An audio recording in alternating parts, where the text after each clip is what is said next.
Good day, learners! How have you been? Welcome back to our DLE class. I am Ma'am Denise de la Cruz, your DLE teacher. Join me as we learn new lesson in Cookery 7. Are you ready for another fun and exciting learning? If you are, please ready your notebook, learning module, and ball pen. Before we start, don't forget to click the heart reaction if you understand the lesson and comment your questions if you don't. Let's begin. For today's objectives, let us first identify the different hazards and risks in the kitchen. Second, practice occupational health and safety in the kitchen. And lastly, value the importance of knowing hazards and risks in the kitchen. I know that you are all excited for our lesson for today. Let us begin by answering this activity. Write true if the statement is correct and false if it's not. You may key in your answers in the comment box. Number 1. Make sure that all accidents and incidents in the workplace must be recorded. Is it true or false?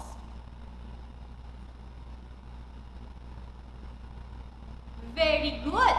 The answer is true. Next one. If loads must be manually lifted, ensure they are carried by at least 2 people and that training in lifting techniques is provided.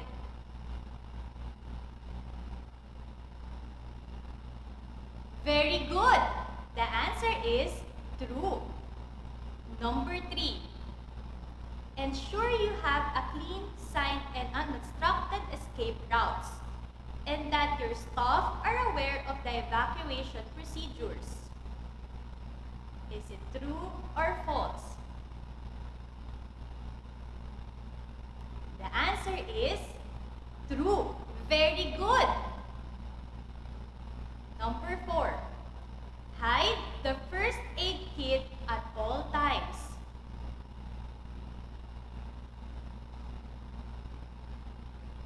The answer is false.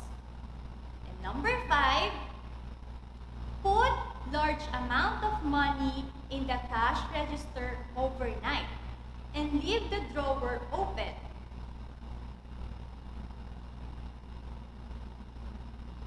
The answer is false.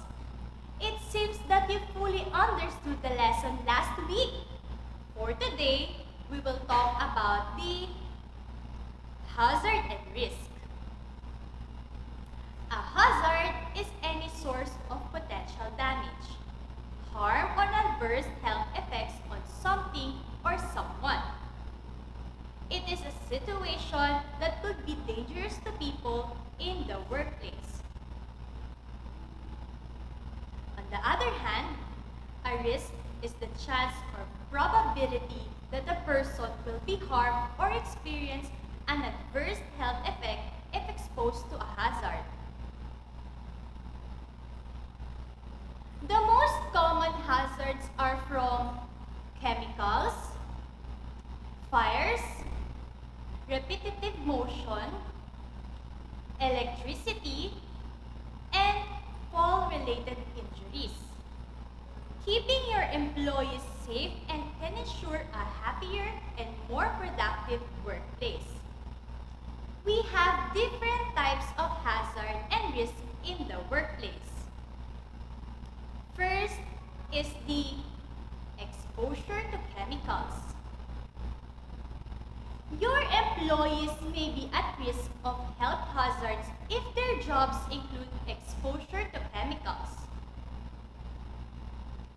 Substances that can harm your workers include fumes, gases, liquids, solids, dust, vapors, and corrosives. risk of fire. Fire is a risk for your business. No matter what type of company you are running, knowing where your fire extinguishers are, holding fire drills, and informing employees of your emergency escape routes can ensure safety. Next is the repetitive use injury. When your employees repeat the same actions throughout the day, such as typing or rolling dough, or washing windows, they are at risk of repetitive use injury. Injury due to electrical hazards. People who work directly with electricity, including electricians and engineers, are at risk of injury.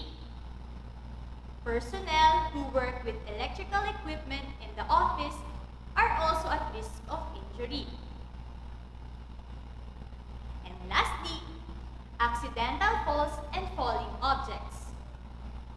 If your employees work at elevated heights, they may be at risk of accidental falls. Anytime objects are stored at or above head level, there is a risk of injury caused by falling objects. Do you have questions? None?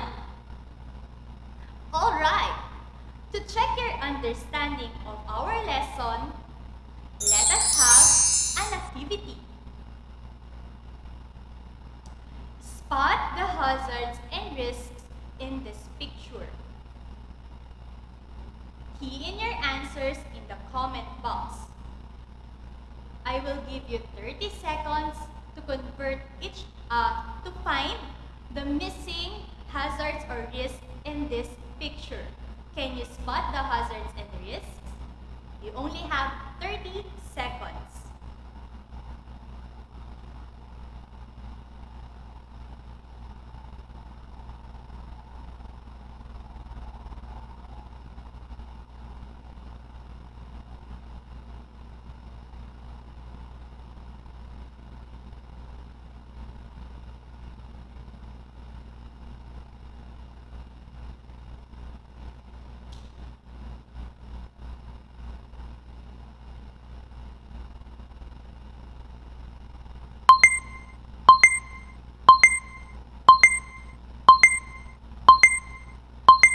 Were you able to spot the oven door open? Unwashed dishes on the edge? The overloaded socket? The spilled water on the floor? The hanging dishcloth on the hood while the burner is on? The knife on the edge? How about the scattered extension cord? The toaster on? Exposed chemicals under the sink? Lit cigarette on the countertop near a newspaper? And then the uncovered trash bin. Way to go, students! Now, let us have another activity. Choose the letter of the correct answer in the comment box. Number 1. What is an example of safe behavior at the workplace? Is it A, speaking to others about unsafe actions? B, never using hazardous substances? Or C, always wearing hearing protection?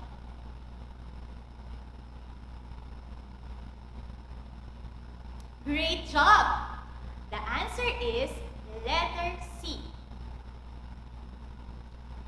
Which of the following is the definition of hazard? A, something that can cause harm or injury to a person. B, it is a purposeful assessment of the environment.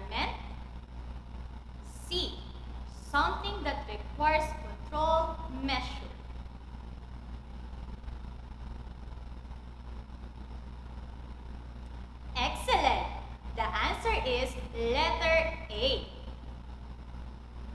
Number 3. What is a risk? Is it A? It is a management of the environment. B. It is a probability of an accident happen. Or C. The likelihood of someone being harmed or injured as a result of hazard.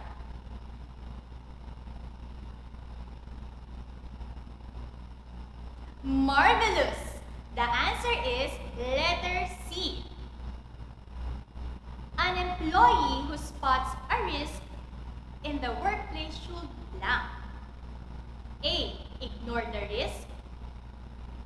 B. Report it to the health and safety officer. Or C. Report it to the supervisor. Great job! The answer is letter B. Lastly, number 5. Why is it important to wear PPE? Is it A, because it looks right? B, because it protects the tools? Or C, because it protects you? Very good!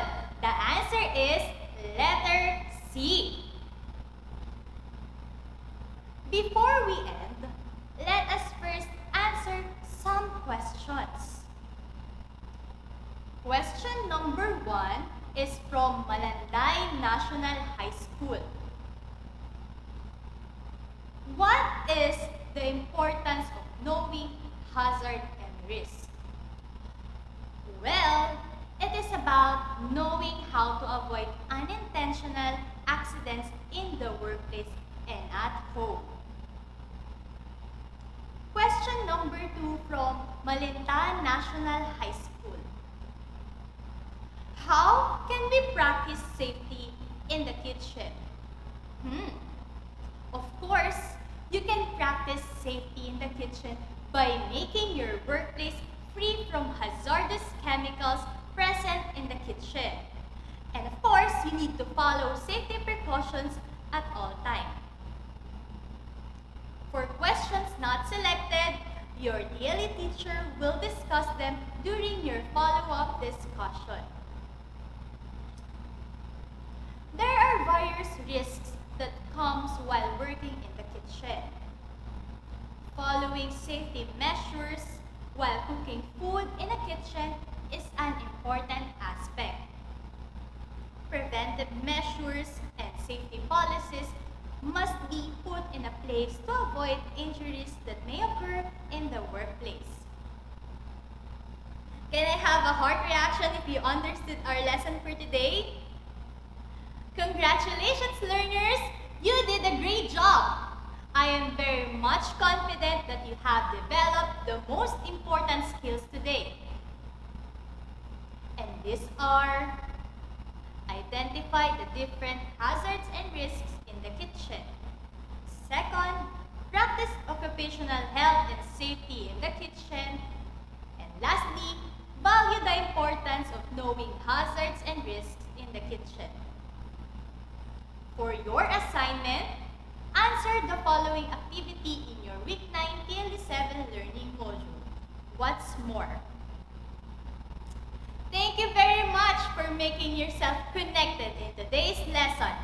Again, this is Ma'am De La Cruz, your DLE teacher. Keep safe, everyone, and see you again in our next Valenzuela Live!